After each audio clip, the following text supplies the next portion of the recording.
AI can be an extraordinary thinking partner. It can help us explore challenges, prepare for difficult conversations, organize our thoughts, and consider perspectives that we may have missed. But AI advice is created outside the living human moment. When we enter the room, we must be able to notice the emotional temperature, hear what is not being said, recognize when our approach is actually not landing and adapt in real time. That requires inner fitness, which is self awareness, emotional regulation, discernment, and presence, and connection to one's own values and inner wisdom.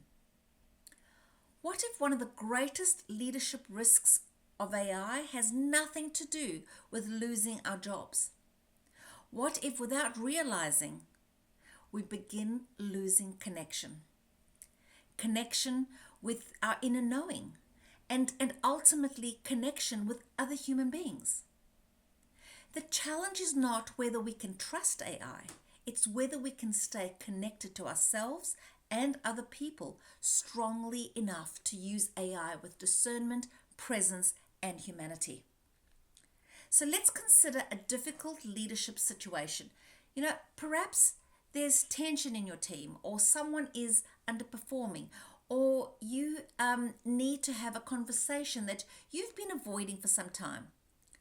You turn to AI, you explain what happened, from your perspective. AI validates your concerns. It helps you interpret their behavior. It gives you a polished strategy for the next conversation. And now you feel certain that you were right. All of this can be incredibly useful. But what if AI hasn't helped you see the situation more clearly? What if it has simply helped you build a more convincing case for what you've already believed? And then you have to walk into the room. AI doesn't walk into that room with you. You are the one who has to notice the shift in the other person's voice. The hesitation before they answer, or the tension that suddenly changes the whole atmosphere. The moment your carefully prepared approach stops working, that's where leadership begins. This is not an argument against AI. I use AI, and I believe it offers extraordinary possibilities. But the more powerful our technology becomes, the more important it is that we do not lose the human capacities required to use it wisely. AI is not necessarily producing unreliable answers. When something doesn't align, it doesn't mean it's wrong. It may simply not be right now. That's not a rejection of AI, it's discernment. It leaves room for curiosity, growth, and the possibility that something may resonate differently later. We must strengthen our own self-awareness so that the relationship expands rather than diminishes our humanity.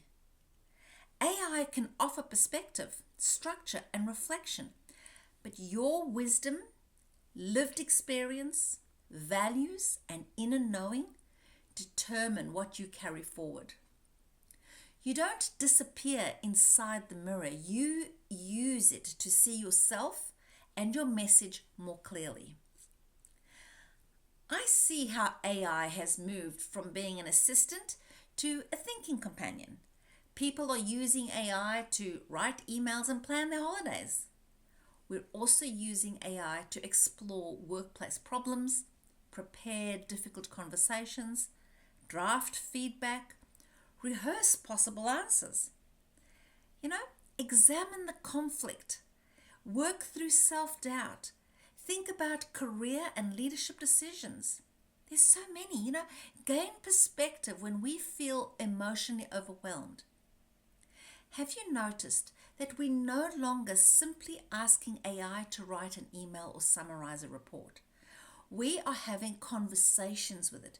We are bringing it our uncertainty. We are using it to help us understand ourselves and other people. There's enormous value in this.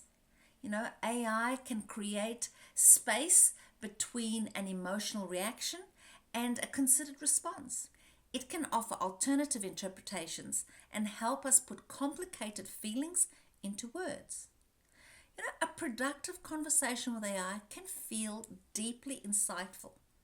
Yet, insight generated in conversation is not the same as wisdom embodied in your action. McKinsey argues that as AI takes on more analysis and decision support, humans will remain responsible for framing problems, interpreting results, and exercising contextual judgment. Its 2026 leadership research identifies judgment, creativity, resilience, and the ability to learn as distinctly important human leadership capabilities. AI can amplify these qualities, but leaders still have to exercise them. So AI can prepare the conversation. It cannot experience the room and engage in the conversation. AI may be able to analyze tone, language, and emotional cues in the information that we give it.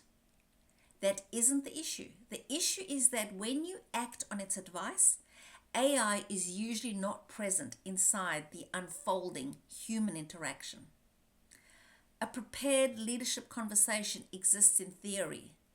A real conversation is alive.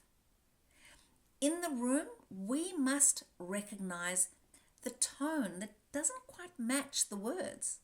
The person who agrees because they feel intimidated, or the silence that signals hurt rather than understanding. Even the defensive response masking fear or embarrassment. There's also cultural and personal context influencing how words are received. The moment the other person needs space rather than another question. And the instant we need to abandon the script and truly listen. AI can suggest words, but it cannot feel the impact of those words landing in that live human moment. That responsibility belongs to us. Leadership is not the ability to execute a perfect strategy. It's the capacity to remain present enough to recognize when the human being in front of you needs something different. And that's where listening and empathy become more than concepts. They become live, relational practices. Your people don't experience the quality of your AI-generated strategy. They experience the quality of your presence. AI has been specifically programmed as our mirror. It is not inherently trustworthy. The AI mirror effect occurs when our conversations with AI begin to reflect and reinforce the perspective and emotional state that we have and the assumptions that we bring to them. You can ask AI to challenge you, be disruptive, give you a different perspective, and it will, but it still does that in the confines of the mirror effect. The information we provide is naturally filtered through our experience. What we notice, what we felt, what we assumed, what we remembered, and also what we omitted. It takes into account how you describe the other person, how you positioned yourself within the situation. It does not mean the response should be dismissed. It means that it must be consciously received. The question is not simply, is this answer right or wrong? The more powerful question is, what in this resonates with me and what does not? What might be missing? Or maybe what, deserves further reflection? What needs to be tested in the reality of the relationship? It does not begin with the whole truth. It begins with the story you tell it. Connect this to the research of the tendency of AI systems to agree with a user's assumption, sometimes even when those assumptions are wrong. A 2026 Nature study found that models trained to behave more warmly are also more likely to affirm incorrect beliefs. Another study across 11 models found that AI affirmed users' actions substantially more than human respondents, including troubling scenarios. That does not make AI advice worthless. It makes self-awareness essential. Discernment is not about disrupting AI. It's about staying connected to yourself while you use it. When I talk about what resonates, I'm not suggesting that leaders should simply follow every instinct and reject anything that makes them uncomfortable. Resonance is not blind acceptance, and it's not blind intuition. Sometimes truth does not immediately resonate because it challenges our self-image. Sometimes reassurance resonates because it confirms what we want to believe. So discernment might bring together your inner knowing, the experience, the evidence and values, and most importantly, your emotional awareness and your willingness to be challenged. Inner knowing is the deeper awareness we can access when we become still enough to separate fear, ego, defensiveness, and the need to be right from what we genuinely know. That's why inner fitness matters. Without self-awareness, we may use AI to strengthen our existing story. With self-awareness, we can use it to expand the story. This is powerful. It's a powerful distinction that AI should be part of the reflection, not the end of the reflection. There is another aspect of this that I believe we should be discussing. So AI conversations can be incredibly compelling, and there's a seductive pull to the endless AI conversation that is instantly available, patient, responsive, interested in whatever we want to discuss, able to continue for as long as we choose, unlikely to become distracted or tired, and often affirming, and free from many of the social risks of human conversation. It feels safe. There are no awkward pauses, no fear of being judged, no need to wait until someone is available, no possibility that the other person will say, I think you may be wrong. That responsiveness can create a rewarding loop. Another question, another insight, another moment of clarity, another reassuring response.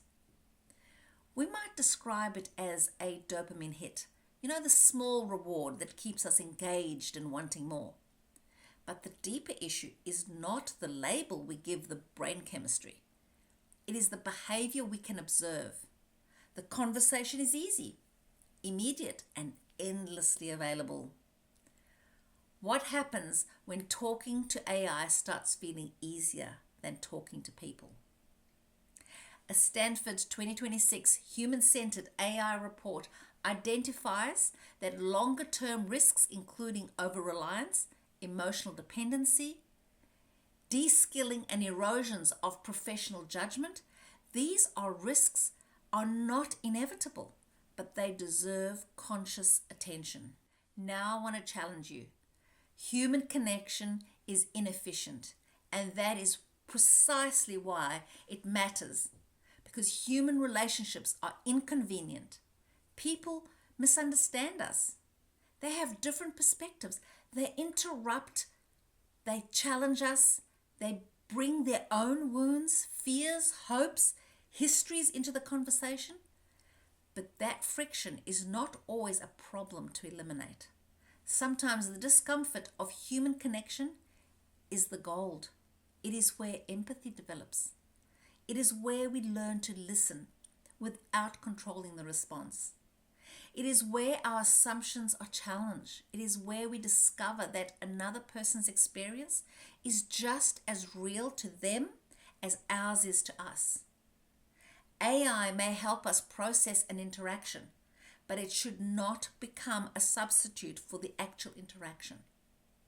If we consistently choose the conversation that is easier, more affirming, more comfortable, we may slowly lose our tolerance for the beautiful unpredictability of other human beings. Leadership is all about relationship. If our use of AI makes us more efficient but less available, less curious, less willing to sit in the human discomfort, the mess, are we really becoming better leaders? I believe that inner fitness is the human foundation beneath all the AI capability. Inner fitness is the practice of strengthening our internal world, our mindset, emotional regulation, self-awareness, and a sense of self so that we can lead with calm, confidence, and clarity. A leader with inner fitness can use AI without becoming absorbed by it, receive the insight without automatically adopting it. Notice when they are seeking perspective and when they are seeking reassurance. Stay with uncertainty instead of demanding an immediate answer. Recognize when a human conversation is needed and adapt when real life feedback contradicts the prepared strategy. Remain anchored in the values while staying open to the challenge, and return to their own reflection after AI conversation ends. A growth mindset keeps us curious and willing to reconsider our assumptions. Emotional intelligence helps us recognize that what we are feeling and how those emotions are shaping our interpretation. Leadership with love, that's listening, openness, values, and empathy, keeps us connected to the human being behind the leadership problem. The point is not to reject external intelligence. We need to develop enough internal strength to engage with external intelligence consciously. I believe the leadership divide of the future will not simply be between those who use AI and those who do not. It will be between the leaders who use AI to deepen reflection and those who use it to avoid reflection. It's for leaders who can adapt in the room and those who cling to the strategy, and leaders who use technology consciously versus those who gradually allow technology to shape how they think, relate, and lead. A Harvard Business Review has warned that leaders risk delegating not only tasks, but also the judgment, voice, and presence that make their leadership distinctive. AI can make us more efficient, but without consciousness, this does not create better leadership. It simply allows us to move faster. The danger is not artificial intelligence. It is the disconnection that can come from moving at artificial speed. So my advice as we move into a faster world with increasingly sophisticated AI is to build and maintain your inner fitness, your own discernment, your own voice. After your next meaningful conversation with AI, pause before asking another question and ask yourself, what genuinely resonated with me and what didn't? What challenged me? What might I still be avoiding? Do I need more information or do I need a real human conversation? And most importantly, has this conversation with AI brought me closer to myself and other people or further away? AI can help us organize our thoughts. It can broaden our perspective. It can help us prepare for conversations that matter, but it cannot be present for us. It cannot build the relationship for us. It cannot take our place in the room. The future does not need leaders who turn away from AI. It needs leaders who can embrace its possibilities without losing connection with their own wisdom, their values, and the human beings they lead. AI can support leadership, but leadership remains a profoundly human act. I'd love to hear your perspective. Is AI helping us becoming more reflective and connected, or could the ease of these conversations slowly be pulling us away from one another? Please share your thoughts in the comments and subscribe for more conversations about inner fitness, growth EQ, and the future of leadership. The time for empowered leadership is now, and if not now, when?